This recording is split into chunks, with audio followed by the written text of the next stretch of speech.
ধানের মৌ মৌ গন্ধে উন্মাতাল হাওরের বাতাস। কিশোরগঞ্জের হাওরের বুকে যতদূর চোখ যায় বিস্তৃত জলাভূমিতে ঢেউ খেলছে সোনালী ফসল, যা কেবল ঘরে তোলার অপেক্ষা। আমার মতো এত সুখী নয়তো কারো জীবন। সোনালী ফসলে ভরে উঠেছে কৃষকের মাঠ। আবহাওয়া অনুকূলে থাকায় এবছর বাম্পার ফলন হয়েছে, ফলে কৃষকের বাঁধ ভাঙা উল্লাস। আর তাই তো হাওরের বুকে শুরু হয়েছে ধান কাটার মহা উৎসব। জেলার ইটনা, মিঠামইন, অষ্টগ্রাম ও নিকলি হাওর অঞ্চলের বেশিরভাগ আবাদি জমি বছরের ৬ মাস থাকে পানির নিচে। তবে নভেম্বর থেকে এপ্রিল পর্যন্ত কৃষক এই জমিতে আবাদ করেন বোরো ধান, যা হাওরপাড়ের কৃষকের আয়ের অন্যতম উৎস আর সারা বছরের খাদ্যের যোগান। চলতি বছরে আবহাওয়া ভালো থাকায় ফলনও হয়েছে ভালো। তাই তো পরম যত্নে কৃষাণীরা ব্যস্ত তাদের স্বপ্নের ফসল ঘরে তুলতে। ধান আল্লাহর রহমত ভালো হয়েছে, কাটতে পারতাছি আমরা সুন্দর করে, ফাঁকছে ধান। এবার অবশ্যর মতন ফসল কাটতে কোনো সময় শান্তি পাইছি না, নাহলে সব সময় পানি মিদে ধান কাটন লাগছে। ধান কত ফললে আমরা কাটতেও মজা লাগে।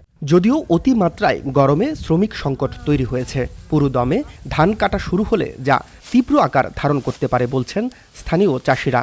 তবে অন্যান্য বছর বিভিন্ন জেলা থেকে শ্রমিক আসতে শুরু করলেও এবছর সে পরিমাণ কম। যদিও চলতি বছর বন্যা আর অতিবৃষ্টি না থাকায় স্বাচ্ছন্দ্যে ধান গড়ে তোলার স্বপ্ন দেখছেন চাষিরা। পাশাপাশি ধানের ন্যায্য মূল্য নিশ্চিতের দাবি জানিয়েছেন তারা। তাপমাত্রা একটু বেশি থাকে তাহলে হয়তো শ্রমিকের রেটটা একটু বাড়তে পারে আর কি। ধান কাটতেছে তো গরমের মেজে অতিরিক্ত গরম। ভালো ফলন আছে, কিন্তু ফলন তো হয়েছে ঠিকই, কিন্তু দামটা যাতে সঠিক দাম পায়। এখন তো ধানের দামটা একটু বাড়ায় দিতে মনে হয় আমরা একটু কষ্ট করে একটু দূর হইব, জীবনটা একটু বাঁচলো আমরা। কৃষি বিভাগের তথ্য মতে গেল কয়েক বছর ধরেই কিশোরগঞ্জের হাওর অঞ্চলে ধানের ফলন হয়েছে ভালো। এবছরেও তার ব্যতিক্রম হয়নি। চলতি বছর জেলায় 1,67,150 হেক্টর জমিতে বোরো ধানের আবাদ হয়েছে, যার মধ্যে 1,04,000 হেক্টর আবাদ হয়েছে হাওরে। এতে উৎপাদন লক্ষ্যমাত্রা ধরা হয়েছে 12,53,625 টন ধান, যা বিক্রি হবে প্রায় 3,000 কোটি টাকায়। আবহাওয়া অনুকূলে থাকলে মে মাসের প্রথম সপ্তাহে 90% ফসল ঘরে তুলতে পারবেন কৃষকরা।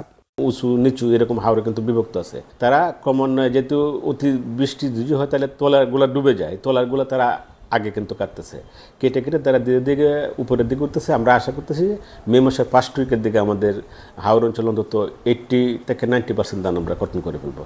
2021 সালে জেলায় ধান থেকে উৎপাদন হয় 7,12,291 টন চাল, যার বাজার মূল্য ছিল প্রায় 2,850 কোটি টাকা।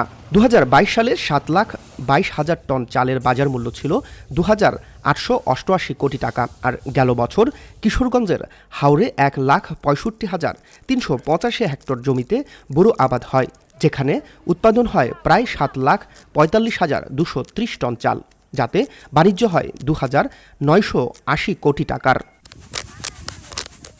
মশুর কায়েস, এখন কিশোরগঞ্জ।